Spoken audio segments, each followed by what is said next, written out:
السماوات والأرض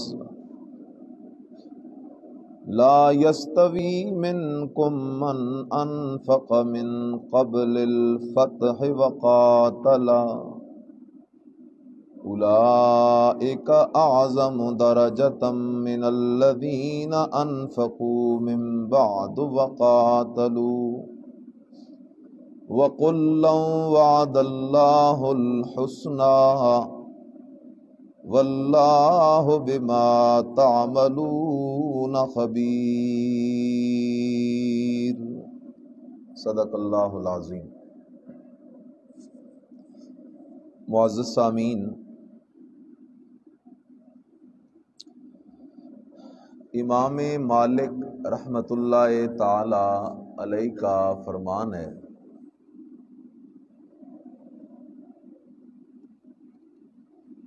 کہ جو شخص صحابہ پہ تنقید کرے وہ شخص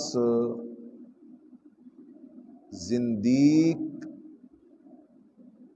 کہلاتا ہے۔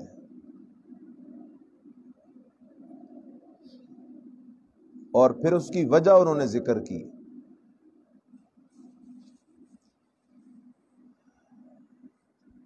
اور وہ وجہ یہ ہے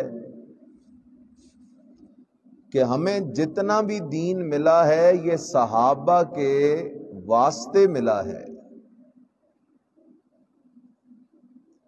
قرآن ہمارے پاس ہے تو قرآن ہم تک پہنچانے والے صحابہ ہیں۔ حدیث کا ذخیرہ ہمارے پاس ہے تو حدیث ہم تک پہنچانے والے صحابہ ہیں۔ نماز ہم تک پہنچانے والے صحابہ ہیں۔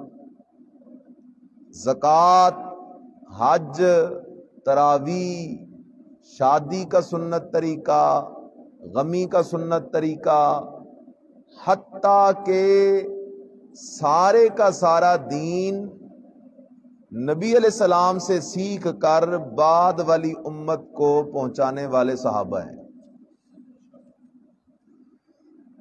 اب اگر ان صحابہ پہ تبرہ کیا جائے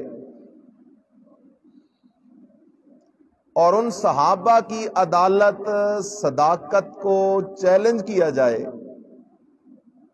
ان صحابہ کے ایمان اور نبی علیہ السلام کے ساتھ وفا کو چیلنج کیا جائے، تو اگر نعوذ باللہ صحابہ کی عدالت صداقت نہ بچی، صحابہ پر اعتماد اگر نہ رہا تو پھر دین پر اعتماد خود بخود ختم ہو جائے گا۔ شریعت کے دو راوی ہیں۔ ایک راوی وہ ہے جس نے اللہ سے دین لیا اور نبی علیہ السلام تک پہنچایا، اس راوی کا نام ہے جبرائیل امین۔ اور دوسرے راوی صحابہ ہیں جنہوں نے نبی علیہ السلام سے دین لیا اور بعد کی امت تک پہنچایا۔ یہود و نصارہ وہ اس راوی کے دشمن تھے۔ وہ کہتے تھے ہم اسلام کو اس لیے نہیں مانتے کہ اس مذہب کو لانے والا جبرائیل ہے، اور جبرائیل نے ہمارے باپ دادوں پہ عذاب لایا ہے، لہذا جو جبرائیل دین کے لے کے آیا اس دین کو ہم نہیں مانتے۔ تو اللہ نے فرمایا من کان عدوا لجبریل، جو بندہ جبرائیل کا دشمن ہے وہ اللہ کا دشمن ہے، کیونکہ جبرائیل تو اللہ کے حکم سے قرآن اور وحی لے کے آیا۔ تو یہود و نصارہ نے اس راوی پہ اعتراض کیا اور اسلام کو نہیں مانا۔ تو آج بھی جو دین اسلام سے بیزار ہوگا وہی صحابہ پہ تنقید کرے گا، اور صحابہ پہ بد اعتمادی قرآن پہ بد اعتمادی ہے، صحابہ پہ بد اعتمادی نبی علیہ السلام کی احادیث پہ بد اعتمادی ہے، صحابہ پہ بد اعتمادی نماز پہ، روزے پہ، زکوٰۃ پہ، حج پہ، سارے دین پہ، اللہ پہ اور اللہ کے رسول پہ بد اعتمادی ہے۔ لہذا صحابہ کی عزت، عظمت اور ایمان اور جنتی ہونے کی گواہی دینا یہ اسی طرح ضروری ہے جس طرح نبی علیہ السلام کی رسالت کی گواہی دینا ضروری ہے، نہیں تو دین نہیں بچے گا۔ اس لیے خیال کیجئے، اب سمجھیے کہ صحابی ہوتا کون ہے۔ صحابی اس شخص کو کہتے ہیں جس نے ایمان کی حالت میں نبی علیہ السلام کی صحبت پائی اور پھر ایمان پہ اسے موت آ گئی، یہ شخص بن گیا صحابی۔ چاہے ایمان کی حالت میں نبی علیہ السلام کی مجلس میں ایک منٹ بھی بیٹھا، وہ نبی علیہ السلام کا صحابی بن گیا۔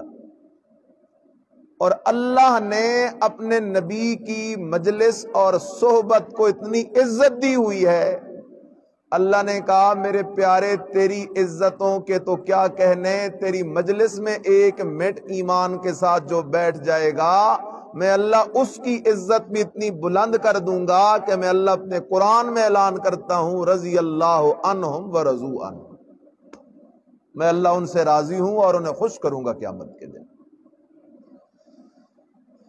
اس لیے خیال کیجئے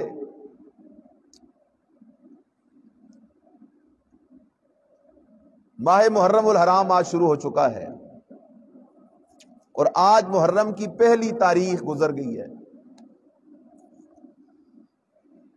اور آج 5 سے 10% لوگوں کو پتہ ہوگا، وہ بھی سوشل میڈیا کی وجہ سے، کہ آج یوم شہادت ہے نبی علیہ السلام کی فوج کے اس عظیم جرنیل کا جس کو سیدنا عمر فاروق رضی اللہ تعالی عنہ کے نام سے یاد کیا جاتا ہے۔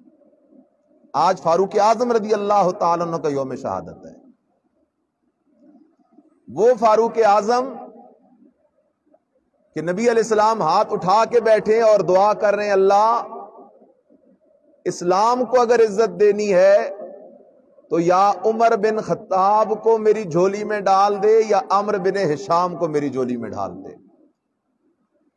اور نبی علیہ السلام نے اللہ سے مانگا، باقی سارے صحابہ بغیر مانگے میرے مدنی کی مجلس میں آئے، اور عمر کو تو میرے مدنی نے رب سے مانگا، مانگنے کے بعد اللہ نے عمر کو نبی کے قدموں میں بھیج دیا۔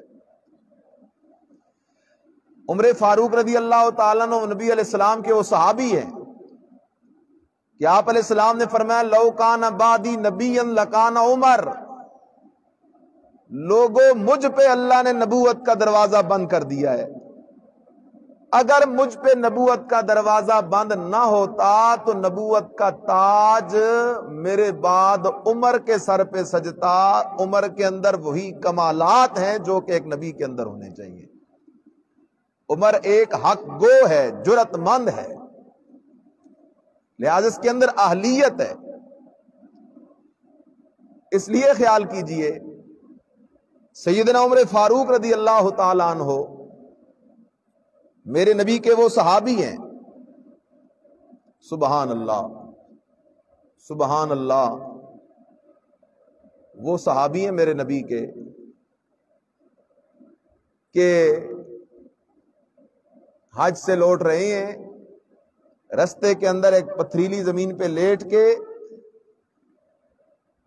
آسمان کی طرف دیکھ کے رو کے گڑ گڑا کے حضرت عمر رب سے دعا کرتے ہیں، ربا جس طرح یہ چاند ڈھل رہا ہے میں عمر کی عمر بھی ڈھل گئی ہے، اب خلافت کا بوجھ اٹھانے کی میرے اندر طاقت نہیں، اس لیے اللہ میں عمر تجھ سے ایک دعا کرتا ہوں۔ وہ دعا کیا کی؟ اللہم ارزقنی شہادتا فی سبیلک، اے اللہ میں عمر کو اپنے رستے کے اندر شہادت والی موت عطا کر دے۔ اللہم ارزقنی شہادتا فی سبیلک، اللہ میں عمر کو اپنے رستے میں شہادت والی موت عطا کر، لیکن اللہ مجھے موت مدینے سے باہر نہ دینا، وفی بلد نبی کا، اللہ اپنے نبی کے شہر مدینے کے اندر مجھے موت عطا کر۔ حضرت عمر فاروق رضی اللہ تعالیٰ عنہ اللہ سے شہادت کی موت مانگ رہے ہیں، کیونکہ شہادت اللہ کی طرف سے ایک بہت بڑا انعام ہے۔ شہادت تو مقدر والوں کو ملا کرتی ہے، شہید تو بڑے مقدر والا ہے۔ اللہ سے دعا کی، شہادت کی، اور اللہ کا دستور ہے مانگنے والے کی مانگ میں دو نمبری نہ ہو، مانگنے والے کی مانگ میں کھوٹ نہ ہو، مانگنے والے کی مانگ میں رلا نہ ہو، مانگنے والے کی مانگ کے اندر کوئی ملاوٹ نہ ہو۔ تو اللہ کا دستور یہ ہے کہ اللہ مانگنے والے کی مانگ سے زیادہ دیا کرتا ہے۔ جیسے حضرت زکریا علیہ السلام نے تو دعا کی تھی، رب حبلی من لدنک ذریۃ طیبہ، ربا مجھے بیٹا دے دے۔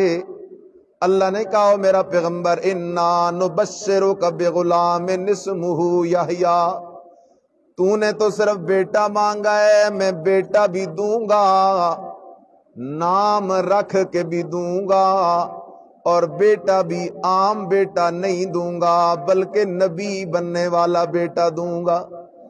اس لیے اللہ کا قانون یہ ہے کہ مانگنے والے کی مانگ میں سچائی ہو، اخلاص ہو، اللہ کا ادب ہو، نبی کا طریقہ ہو۔ تو اللہ کا دستور یہ ہے کہ اللہ مانگنے والے کی مانگ سے زیادہ دیا کرتا ہے۔ حضرت عمر رضی اللہ تعالیٰ عنہ نے تو شہادت مانگی تھی اور کہا تھا وفی بلد نبی کا، اللہ اپنے نبی کے شہر میں شہادت دے دے۔ اللہ نے کہا میرا عمر، میرا دستور وہی ہے کہ مانگنے والے کی مانگ سے بڑھ کے دیا کرتا ہوں، تجھے شہادت بھی دوں گا لیکن صرف نبی کے شہر میں نہیں دوں گا، صرف نبی کی مسجد میں نہیں دوں گا، بلکہ اپنے نبی کے مصلی پہ میں اللہ تجھے شہادت دوں گا۔ وہاں کھڑے ہیں اور ابو لؤلؤ فیروز مجوسی نے حملہ کر دیا۔ ابو لؤلؤ فیروز مجوسی، کچھ لوگوں نے آج بھی ابو لؤلؤ فیروز کا دربار بنایا ہوا ہے۔ حضرت عمر فاروق رضی اللہ تعالیٰ عنہ کے قاتل کا دربار بنا کے اسے پوج رہے ہیں۔ یہ وہی ابو لؤلؤ فیروز ہے جس کے نام کا پتھر لوگ اپنے ہاتھوں میں پہنتے ہیں، فیروزہ۔ پتہ ہی نہیں لوگوں کو کہ یہ پتھر اس شخص کے نام پہ مشہور ہو گیا جو قاتل ہے خلیفہ ثانی لا ثانی حضرت عمر فاروق رضی اللہ تعالیٰ عنہ کا۔ حضرت عمر فاروق رضی اللہ تعالیٰ عنہ زخمی ہو گئے، اللہ اکبر، گر پڑے زخمی ہو کے۔ حضرت عبد الرحمن بن عوف رضی اللہ تعالیٰ عنہ کو پکڑ کے مصلی پہ کھڑا کر دیا اور کہا عبد الرحمن میری جان جاتی ہے تو پرواہ نہیں، مسلمانوں کی نماز ضائع نہیں ہونی چاہیے۔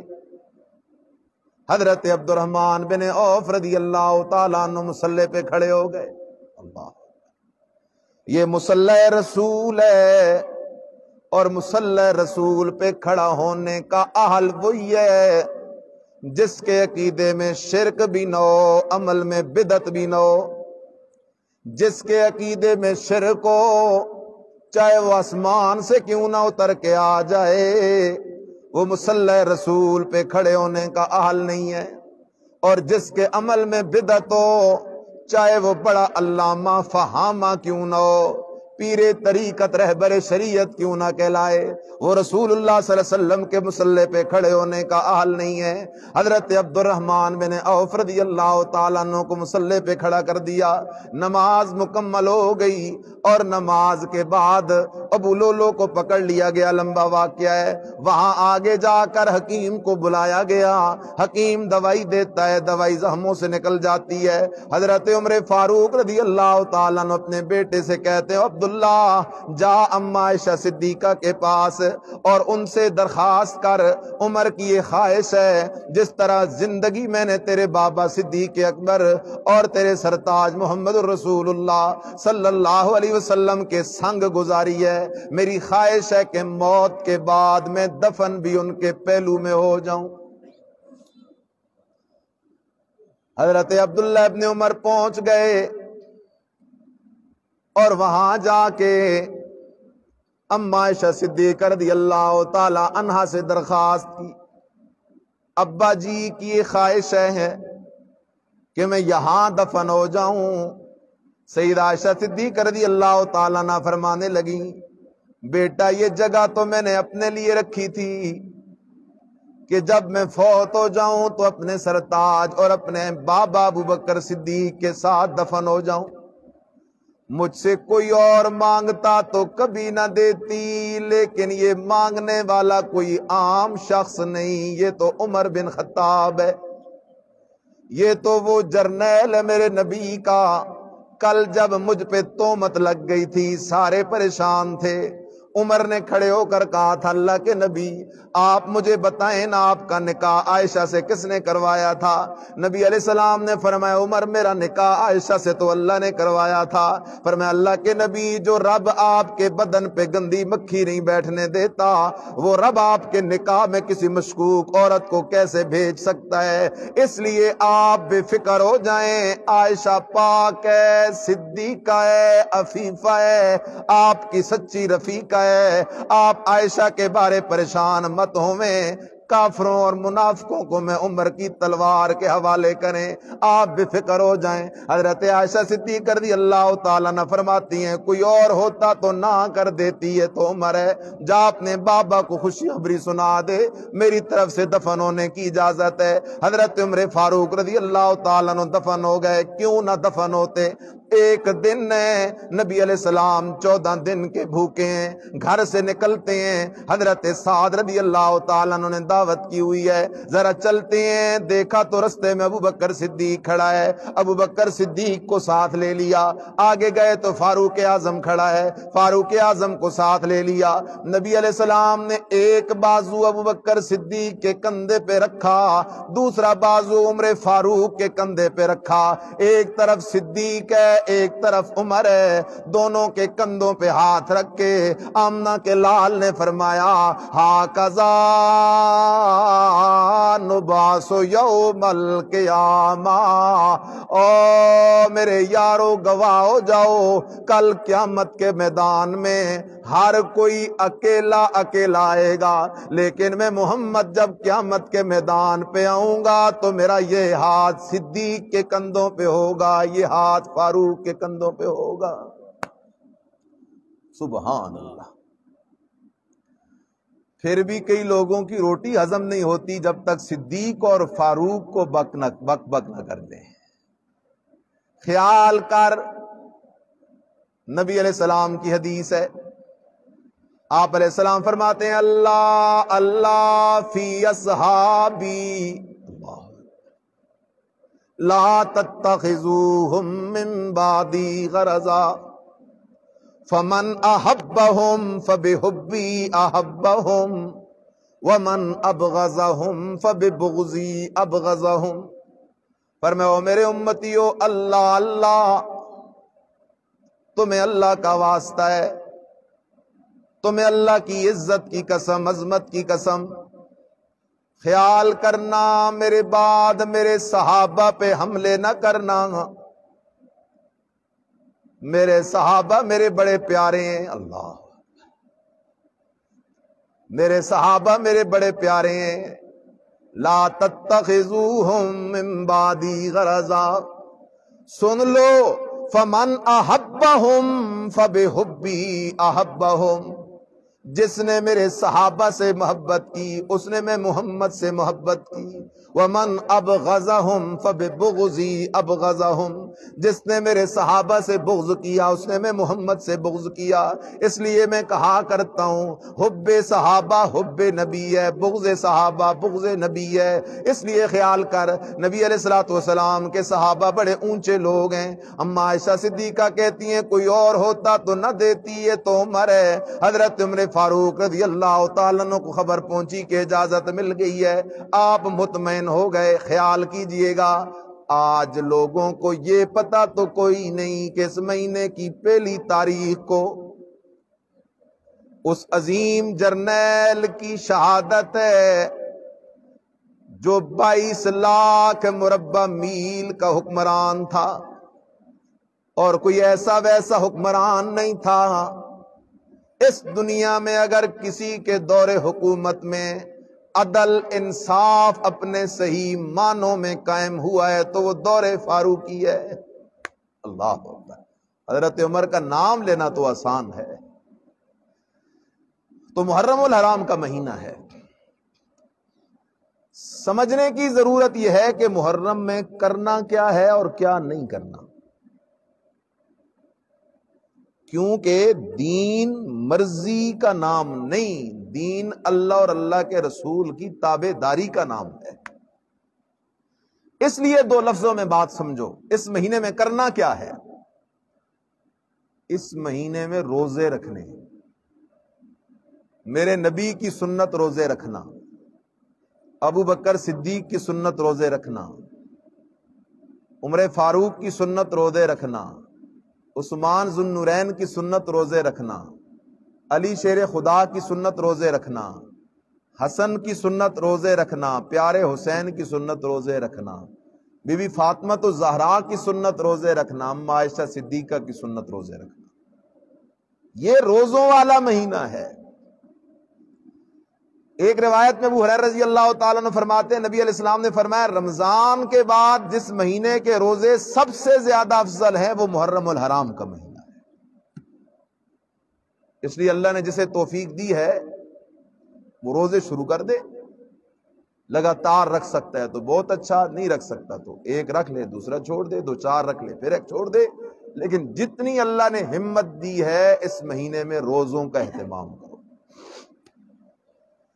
اور اگر پورے مہینے میں نہیں رکھ سکتے ہو تو کم از کم پہلے 10 دن رکھ لو، اور اگر پہلے 10 دن بھی نہیں رکھ سکتے تو کم از کم 3 روزے تو رکھو، 9، 10 اور 11 محرم، 9، 10 اور 11، یہ 3 دن تو رکھو۔ یہ 3 دن روزے رکھو، ملے گا کیا؟ آپ علیہ السلام نے فرمایا احتسب علی اللہ، مجھے میرے رب سے امید ہے جو محرم کے یہ روزے رکھے گا اللہ ان روزوں کے برکت سے اس کے پچھلے پورے سال کے صغیرہ گناہ معاف فرما دے گا، پورے سال کے صغیرہ گناہ معاف فرما دے گا۔ اس لیے روزہ رکھنا ضروری ہے۔ صحابہ کی عادت تھی، ایک صحابیہ کہتی ہے کُنَّا نَصُومُهُ وَنُصَوِّمُ صِبْيَانَنَا، ہم خود بھی محرم کا یہ روزہ رکھتے تھے، سبحان اللہ، وَنُصَوِّمُ صِبْيَانَنَا، اور ہم یہ روزہ اپنے بچوں سے بھی رکھواتے تھے، سبحان، بچوں سے بھی رکھواتے تھے۔ پھر صحابیہ کہتی ہے بچہ جب رونے لگتا اس کے ہاتھ میں کھلونا دے دیتے، چپ کر جاتا، پھر رونے لگتا پھر کھلونا دیتے، سارا دن پیاسا بھوکا ہم بھی گزارتے، ہمارے بچے بھی گزارتے، حتیٰ کہ افطار کا وقت ہو جاتا اور ہم سب افطار کر لیا کرتے۔ یہ ہے نبی کی سنت۔ اور آج ہم نے کیا طریقہ اپنا لیا؟ 10 محرم ہوتی ہے تو ہر گلی ہر چوک میں سبیل، اور دیگ پکائی والوں کو موقع ہی نہیں ملتا۔ یار ایک بات سوچنے کی ہے، اس سوال کا آپ مجھے جواب دیں ذرا سوچ کے۔ نواسہ رسول سیدنا حضرت حسین رضی اللہ تعالی عنہ تو 10 محرم کو شہید ہوئے، بتاؤ پیاسے سے شہید ہوئے یا پی کے شہید ہوئے؟ پیاسے شہید ہوئے، بھوکے شہید ہوئے یا کھا کے شہید ہوئے؟ تو اب حضرت حسین سے عشق کیا ہے کہ ہم بھی پیاسے رہیں یا زیادہ پئیں، ہم بھی بھوکے رہیں یا پہلے سے 10 گنا زیادہ کھائیں؟ اور میرے عزیز کوئی سوچ تو صحیح، حسینیت یہ نہیں کہ 10-15 قسم کے پانی پی، حسینیت یہ نہیں کہ حلیم اور بریانیاں کھا کھا کے اپنے ہاضمے خراب کر، حسینیت یہ ہے کہ پورا دن بھوکا پیاسا روزہ رکھ اور شام کو افطاری کے وقت پیارے حسین کے درجات کی بلندی کے لیے دعائیں کر۔ یہ ہے اصل کام کرنے کا، لیکن ہم نے رخ ہی دوسرا پکڑ لیا۔ بات سمجھو تو صحیح نا، آج گلہ ہے اہل سنت سے، اہل سنت سے گلہ ہے کہ اگر اہل سنت 10 محرم کا روزہ پکڑ لینا، یقین مانو مسئلہ ہی حل ہے۔ اگر اہل سنت 10 محرم کا روزہ پکا شروع کر دیں تو مسئلہ ہی حل ہے، لیکن اس دن تو کیا ہوتا ہے، کھانے پینے کا زور ہے اور کھانے پینے سے رکنا بڑا مشکل ہے۔ خیال کیجئے گا، نبی علیہ السلام کی سنت تو 10 محرم کا روزہ، صحابہ کا طریقہ 10 محرم کا روزہ، علی شیر خدا کا طریقہ 10 محرم کا روزہ، پیارے حسن کا طریقہ 10 محرم کا روزہ، پیارے حسین کا طریقہ 10 محرم کا روزہ۔ لہٰذا میں کہتا ہوں محمدی وہ ہے جو روزہ رکھے، صدیقی وہ ہے جو روزہ رکھے، فاروقی وہ ہے جو روزہ رکھے، عثمانی وہ ہے جو روزہ رکھے، سچا حیدری وہ ہے جو روزہ رکھے، سچا حسنی وہ ہے جو روزہ رکھے، سچا حسینی وہ ہے جو روزہ رکھے، سچا فاطمی وہ ہے جو روزہ رکھے، کیونکہ اس دن وہ سب کیا کیا کرتے تھے، روزہ رکھا کرتے تھے۔ اور اب سوچو ذرا، یہ ہو سکتا ہے کہ نبی علیہ السلام ایک طرف کہیں 10 محرم کا روزہ رکھو اور دوسری طرف کہیں جو سبیل لگائے گا اسے شہیدوں کا ثواب ملے گا؟ ہو سکتا ہے، یہ ہو سکتا ہے کہ ایک طرف روزہ رکھو آپ کا حکم اور طریقہ اور دوسری طرف آپ کہیں جو دیگیں چڑھائے گا اسے شہیدوں کا ثواب ملے گا۔ اگر سبیلیں لگانے اور دیگیں چڑھانے سے شہیدوں کا ثواب ملتا ہے تو پھر مجاہد دیوانے پہاڑوں میں کیا تلاش کرتے ہیں؟ یہ سبیلوں والی شہادت تو بڑی سستی ہے، یہ دیگوں والی شہادت تو بڑی سستی ہے۔ اس لیے میرے عزیز غور کر، دین ہے سمجھنے سمجھانے کی چیز، پارٹی بازی ضد بازی کی چیز نہیں، دین کو سمجھ۔ لہذا طریقہ اصل یہ ہے دین کا کہ 9، 10، 11 محرم کو کیا رکھنا ہے جی؟ سارے بولو کیا رکھنا ہے؟ روزہ۔ اب آپ جتنے ساتھی بیٹھے میرے ساتھ ایک وعدہ کرو، ایک کام یہ کرو گے کہ اپنے اپنے گھروں کے اندر روزہ رکھنے کی ترغیب دو گے کہ انشاءاللہ ہم 9، 10، 11 3 دن، 3 نہیں تو 9، 10 2 دن ضرور روزہ رکھیں گے انشاءاللہ، یہ ترغیب دیں گے آپ۔ نمبر 2، جس مجلس میں بیٹھیں دوست احباب آپ کی جو سوسائٹی ہے وہاں جا کے ان کو بتائیں، او یارو ہم محمدی ہیں یار، ہم صدیقی ہیں، ہم فاروقی ہیں، ہم عثمانی ہیں، ہم سچے سچے حیدری ہیں، ہم سچے سچے حسنی ہیں، حسینی ہیں، اور ان سب کا طریقہ محرم کی ان تاریخوں میں کیا رکھنا تھا؟ روزہ رکھنا تھا۔ لہذا روزے کو عام کرو، اور روزے کو عام کرو گے انشاءاللہ مسئلے سارے حل ہو جائیں گے۔ نمبر 2 آ جاؤ، ماہ محرم الحرام کے اندر کئی لوگوں کے ذہن میں ایک بات بیٹھی ہوتی ہے، او جی بادشاہو یہ غم کا مہینہ ہے جی، غم کا مہینہ ہے۔ اچھا پھر ہوتا کیا ہے؟ محرم داخل، شادیاں بین، اہل سنت بھی شادیاں چھوڑ دیتے ہیں، اور جی شادی کی تو شادی منحوس ہوگی، انا للہ و انا الیہ راجعون، شادیوں پہ بین لگ گیا، جوتے اتار دیے، سیاہ لباس پہن لیا، کیوں جی؟ غم کا مہینہ آ گیا ہے۔ سوال تو بنتا ہے نا میرے بھائی، غم کا مہینہ ہی ہے کیوں؟ وجہ کیوں غم کا مہینہ ہے؟ تو جواب دینے والا جواب دے گا کیونکہ اس کے اندر نواسہ رسول پیارے حضرت حسین رضی اللہ تعالیٰ عنہ کی کیا ہوئی ہے؟ شہادت، مظلومانہ شہادت۔ تو اس بات کے 3 جواب سمجھو۔ پہلا جواب، او میرے یار، شہادت غم کی چیز ہی نہیں ہے، شہادت تو ہلکے اللہ کے دربار میں سر سجدے میں ڈال کے شکریہ کی چیز ہے۔ تجھے کس نے کہا ہے شہادت غم کی چیز ہے؟ شہیدوں پہ غم اور ماتم کرنا یہ تو طریقہ ہی نہیں اسلام کا۔ اسلام کیا کہتا ہے؟ لا تقولوا لمن يقتل في سبيل الله اموات بل احیاء ولکن لا تشعرون۔ اللہ کہتا ہے میرے رستے میں لڑتے لڑتے جو بندہ شہید ہو جائے اسے عام مردہ نہ سمجھو، وہ بڑی شان والا مردہ ہے تو مردہ۔ یہ مطلب نہیں ہے کہ مردہ ہی نہیں ہے۔ کیوں؟ ایک بندہ ہے، اس کو 100 گولیاں لگ گئی میدان جہاد میں، روح نہیں نکلی، روح ادھر اٹکی ہوئی ہے، شہید ہو جائے گا؟ شہید تو بنیں گے ہی تب جب روح بدن سے نکلے گی، بدن سے آؤٹ ہوگی، جنت میں ان ہوگی۔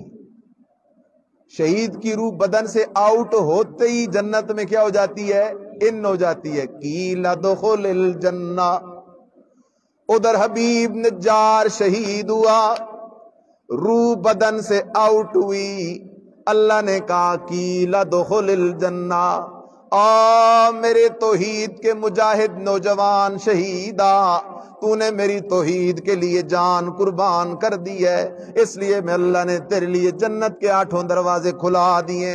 اور میرے بھائی تجھے کہا کس نے کہ محرم غم کا مہینہ ہے، اس میں شہادت ہوئی ہے۔ شہیدوں پہ غم تو کیا نہیں کرتے، شہیدوں پہ ماتم تو کیا نہیں کرتے، شہید تو بڑے شان والے لوگ ہیں۔ لا تقولوا لمن يقتل في سبيل الله اموات، اللہ کہتا ہے شہیدوں کو عام مردے نہ سمجھو، ہیں تو مردے، ہیں تو کیا؟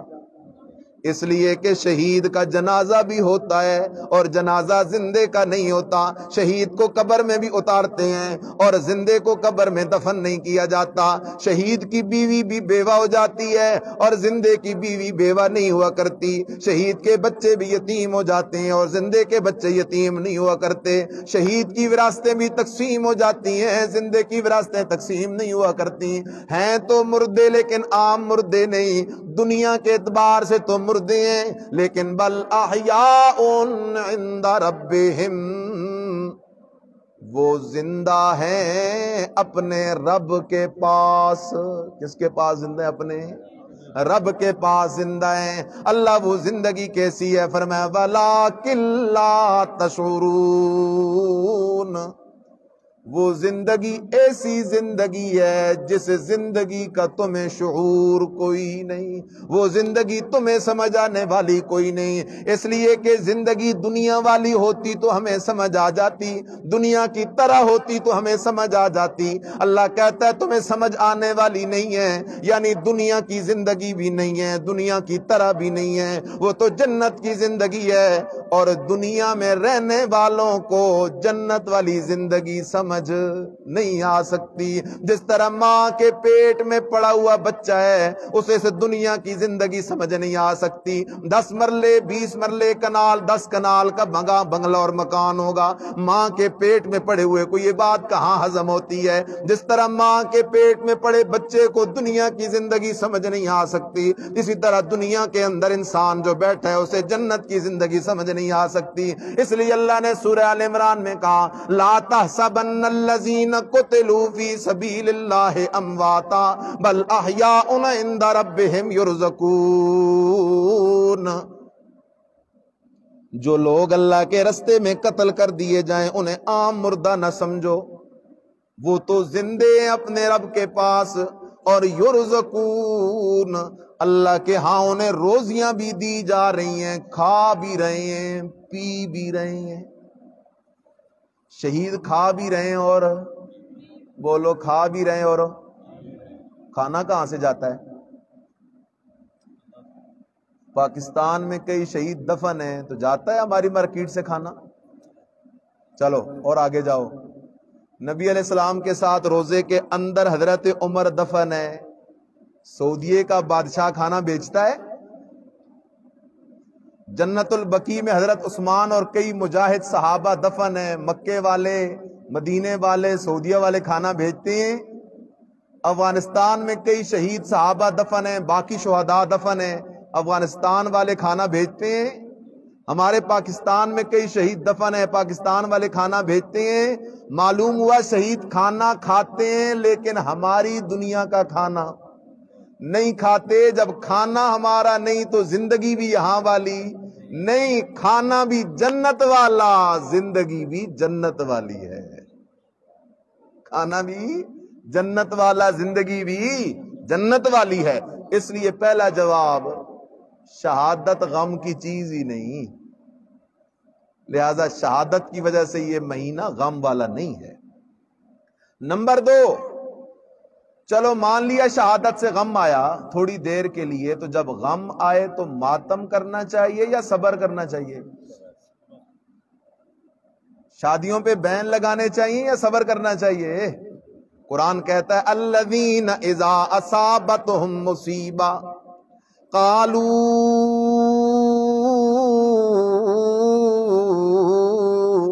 انا للہ و انا الیہ راجعون۔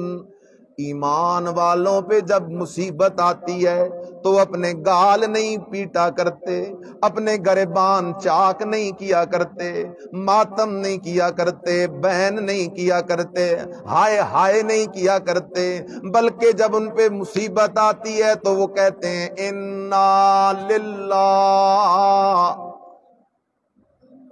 ہم سارے مال کس کا ہے؟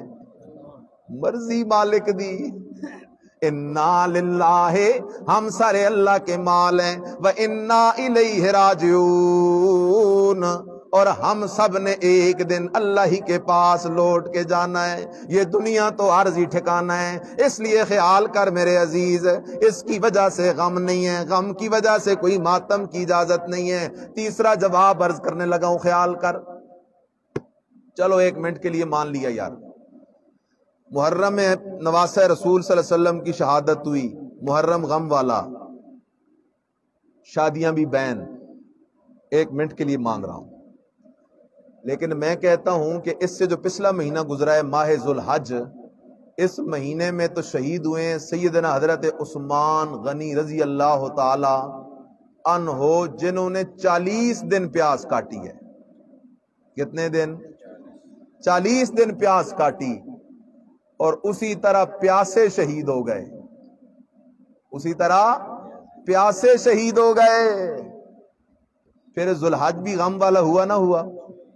تو ماہ ذوالحج میں بھی شادیاں بین۔ ربیع الاول میں وفات ہوئی ہے کل کائنات کے سردار محمد الرسول اللہ صلی اللہ علیہ وسلم کی، تو ربیع الاول بھی غم والا ہوا، ربیع الاول میں بھی شادیاں بین۔ بدر میں شہدائے بدر، رمضان میں شہدائے بدر، رمضان میں بھی شادیاں بین۔ حتیٰ کہ سال کے 12 مہینوں میں سے کوئی مہینہ صحابہ کی شہادت سے خالی نہیں ہے، لہذا 12 مہینے شادی کی چھٹی، 12 مہینے شادی کی چھٹی، اور 13واں مہینہ ہے کوئی نہیں، کرو چھٹی۔ اس لیے خیال کیجئے گا، بات کو سمجھنا چاہیے، یہ مسئلہ ہی غلط ہے، تو یہ غلط کنسپٹ ہے کہ غم والا مہینہ ہے، اس سے غم والے مہینے نہیں ہوا کرتے۔ اگلی بات بھی سمجھ میرے بھائی، اب 10 محرم آئے گا، لوگ کھڑے ہو جائیں گے سبینے لگا کے، چاول چڑھا دیں گے، رش ہوگی۔ ہماری اس چیخ و پکار سے کسی کو شاید فرق پڑے نہ پڑے، لیکن ہم نے اور آپ نے اللہ کے ہاں اپنا ذمہ بری کرنا ہے۔ میں نے وہاں بات عرض کر دی 10 محرم کا روزہ ہے، لہذا جس دن روزہ ہو اس دن سبیل لگانا دین نہیں ہو سکتا، دیگیں چڑھانا دین نہیں ہو سکتا۔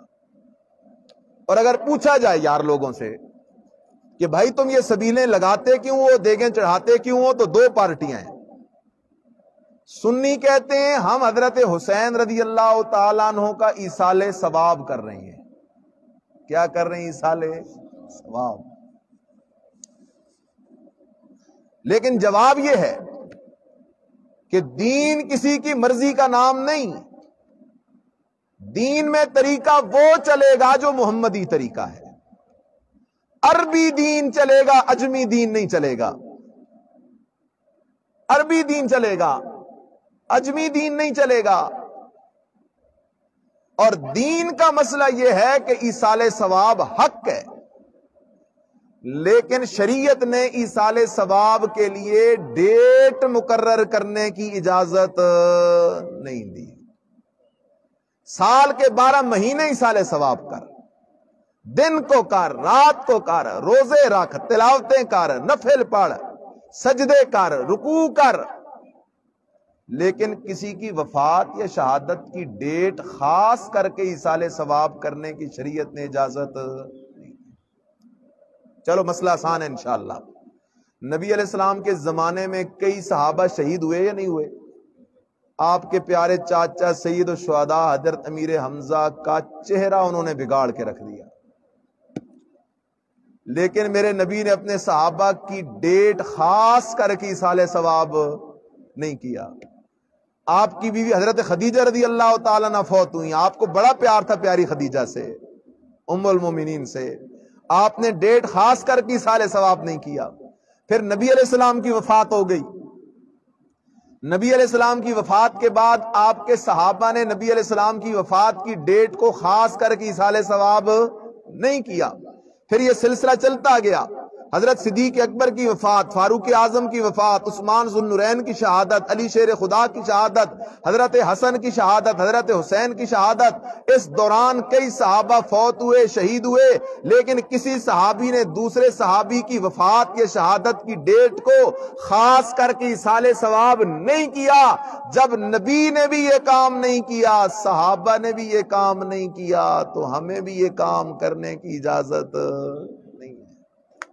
یہ اجمی دین ہے، تیجا، ساتا، 10واں، 40واں، چیلم، برسی، یہ اجمی دین ہے۔ اس مہنگائی نے باقی تو بڑا بیڑا غرق کیا ہے، لیکن بھلا کرے مہنگائی کی وجہ سے جمعراتیں چھوٹ گئی ہیں۔ مہنگائی کا فائدہ ہوا ہے، جمعراتیں گئی، چیلم گئے، ساتے گئے، 10ویں گئے، بس اب ادھر امام صاحب جنازہ پڑھاتے ہیں، پہلی کہہ دیا جاتا ہے استاد جی اعلان کر دینا تیسرے دن کل ہوگی، تاکہ جلدی جان چھوٹ جائے۔ لہذا مسئلہ کھل گیا نا، یہ اجمی دین تھا۔ عربی دین کو مسلمان مہنگائی کی وجہ سے نہیں چھوڑتا، عربی دین کو مسلمان مہنگائی کی وجہ سے نہیں چھوڑتا، جان قربان کرنی پڑے کر دیتا ہے مسلمان، لیکن محمد الرسول اللہ کے دین کو نہیں چھوڑتا۔ اس کو چھوڑ دیا، اس لیے چھوڑ دیا کہ یہ اجمی دین تھا، مولویوں کا بنایا ہوا دین تھا، اللہ اور اللہ کے رسول کا لایا ہوا دین نہیں تھا۔ لہٰذا 10 محرم کو خاص کر کے ایصال ثواب نہیں کر سکتے۔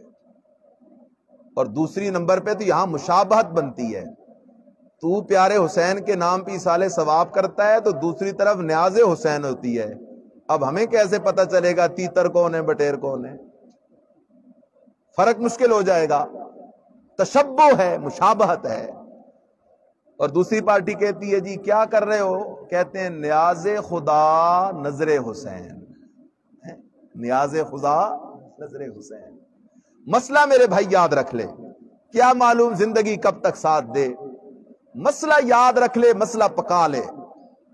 اور میں بات عجیب غریب کرنے لگا ہوں، آج سوچو رات کو جا کے کہ اگر آج رات میری موت ہو جائے تو میرے پلے کیا ہے کہ میں اللہ کے سامنے پیش کروں؟ سب سوچیں اس کو کہ ہمارے پلے کچھ ہے اللہ کو سامنے پیش کریں، اللہ ہم یہ کر کے آئیں۔ میں جب سوچتا ہوں مجھے اپنی جھولی خالی نظر آتی ہے، لیکن صرف ایک چیز نظر آتی ہے، اس پہ جا کے دل کو تسلی ہوتی ہے، اللہ مہربانی کرے گا۔ اور وہ چیز کیا ہے؟ زندگی میں شرک بھی کبھی نہیں کیا، بدعت بھی کبھی نہیں کی۔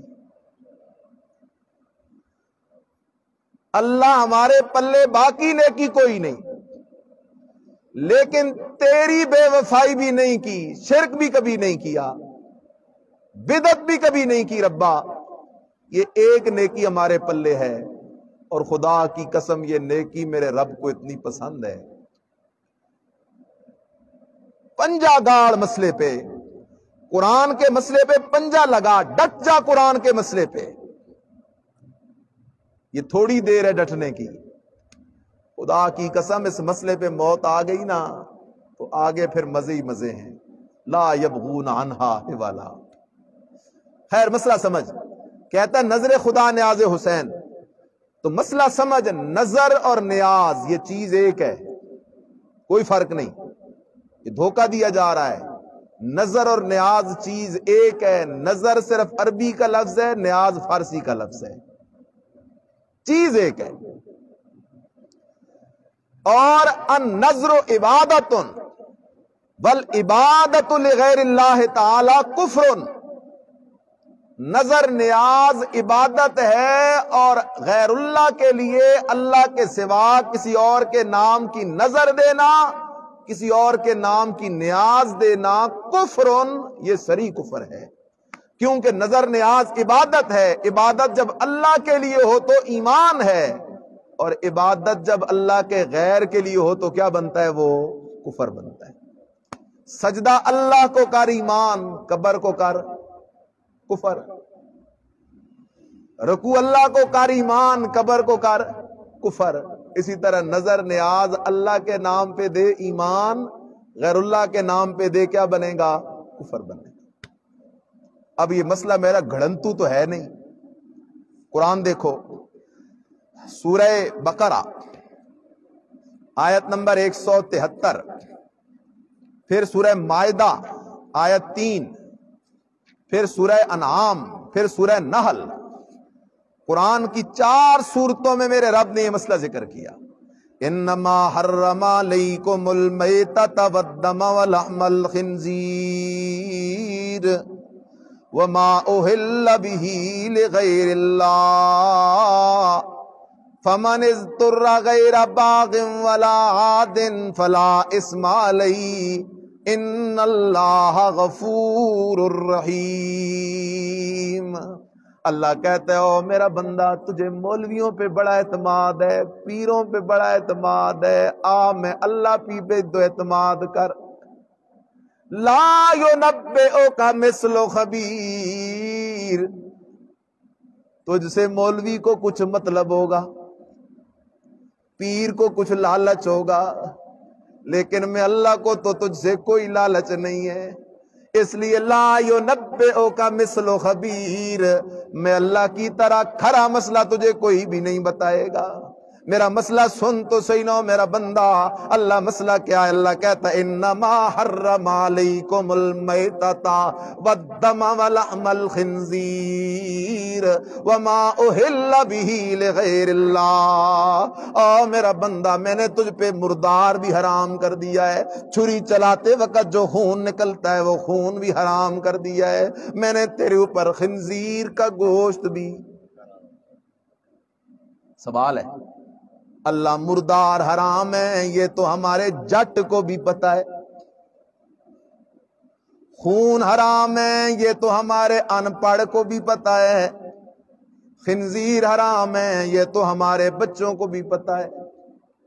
اللہ ان 3 کا حرام ہونا تو ہمیں پہلے سے معلوم ہے، اللہ تو ہمیں سمجھانا کیا چاہتا ہے؟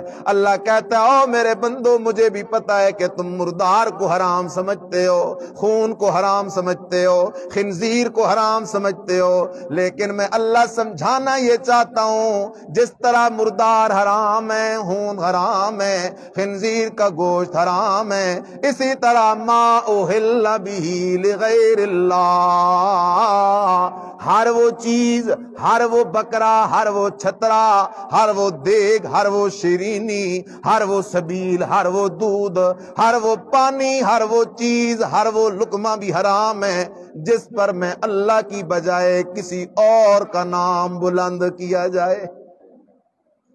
ما احل بہ لغیر اللہ۔ مکے والے کہتے تھے لات کے نام کی نظر ہے، منات کے نام کی منت ہے، عزا کے نام کی نظر ہے، جی حبل کے نام کی نیاز ہے۔ قوم نوح علیہ السلام والے کہتے تھے ود کے نام کی نیاز ہے، سوا کے نام کی نیاز ہے، یغوث کے نام کی نیاز ہے، یعوق کے نام کی نیاز ہے۔ عیسائی کہتے تھے حضرت عیسیٰ کے نام کی نیاز ہے، بی بی مریم کے نام کی نیاز ہے۔ آج کا میرا نادان دوست کہتا ہے پیر بابا کے نام کی نظر نیاز ہے، جی بری امام کے نام کی نظر نیاز ہے، عبداللہ شاہ غازی کے نام کی نظر نیاز ہے، جی پیر عبد القادر جیلانی کے نام کی 11ویں ہے، بی بی فاطمہ الزہرا کے نام کی سانک ہے، حضرت حسین کے نام کی نیاز ہے۔ ناؤ میرا بھائی، ناؤ میرا بھائی، ناؤ میرا بھائی، نظر نیاز عبادت ہے، اللہ کی کر ایمان ہے، غیر اللہ کی کر کفر ہے۔ اس لیے قرآن کا مسئلہ اٹل ہے، انما حرم علیکم المیتہ والدم ولحم الخنزیر وما اہل بہ لغیر اللہ۔ سبحان غیر اللہ کے نام کی نظر نیاز کیا ہے؟ حرام ہے۔ کس کتاب کا مسئلہ ہے؟ قرآن کا۔ اب ہمارے کئی صوفی ہوتے ہیں، صوفی وہ کہتے ہیں جی حرام تو ہے لیکن ہم تو بسم اللہ پڑھ کے کھا لیتے ہیں۔ جی اصل بات بسم اللہ کی نہیں، اصل بات ہے صبر نہیں ہوتا۔ یہ بھی بڑا مسئلہ ہے، صبر نہیں ہوتا۔ اور میرے بھائی دنیا میں حرام سے صبر نہ کیا تو آخر میں بڑے دھکے ہیں۔ دنیا میں اپنے آپ کو حرام سے روکنا پڑے گا۔ بسم اللہ پڑھ کے کھائی ہے جی ہم نے۔ اور میرے بھائی سننا، تیری بسم اللہ سے حرام حلال نہیں ہوتا، پوری سورہ یاسین پڑھ کے پھونک تب بھی حلال نہیں ہوتا، کیونکہ حرام کس نے کر دی یہ چیز؟ اور اللہ جسے حرام کرے، تیری بسم اللہ تو کیا، تیری سورہ یاسین تو کیا، پورے قرآن کا ختم کر کے پھوکا مار تب بھی وہ چیز حلال نہیں ہوگی، کیونکہ حرام کس نے کی ہے؟ اللہ نے کی ہے۔ اس لیے دھوکے میں نہ جا۔ کئی کہہ دیتے ہیں او جی چاول تو اللہ نے حلال کیے ہوئے ہیں نا، ہاں جی چاول تو اللہ نے حلال کیے ہوئے ہیں، یہ سوجی تو اللہ نے حلال کی ہوئی ہے، یہ حلیم تو اللہ نے، اس میں کون سی چیز حرام ہے؟ کوئی خنزیر ڈلا ہوا ہے، کوئی اس میں زہر ڈلی ہوئی ہے؟ تو میں کہا کرتا ہوں اگر ایسی چاول حلال ہیں تو مار پھر ڈاکے، اور کریانے کی دکانوں سے ڈاکے مال کے لا چاول کھا۔ لیکن پھر کہے گا نہیں نہیں نہیں جی ڈاکہ مار کے چاول کھایا جائے تو وہ حرام ہوتا ہے۔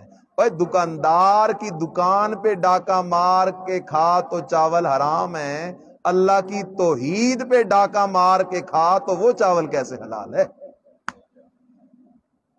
اس لیے کوئی گنجائش نہیں۔ اور کئی فقیر کہہ دیتے ہیں جی بس دے دیے تھے نا جی ہم نے واپس تو نہیں کیے۔ نہ میرے بھائی غیرت کر، واپس کر۔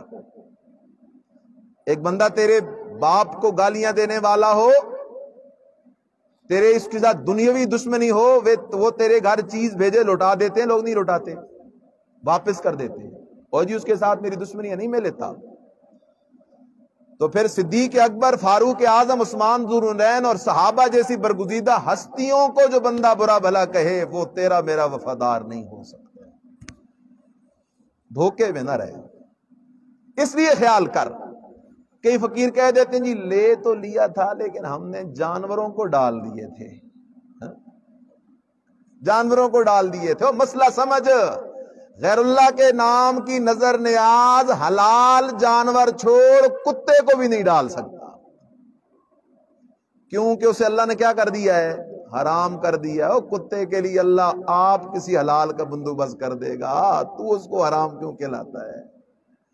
اور جانور کو اگر کھلائے گا تو وہ جانور کی گوشت کی ایک ایک بوٹی میں جا کے ملے گا، اس کے دودھ کے ایک ایک قطرے میں جا کے ملے گا۔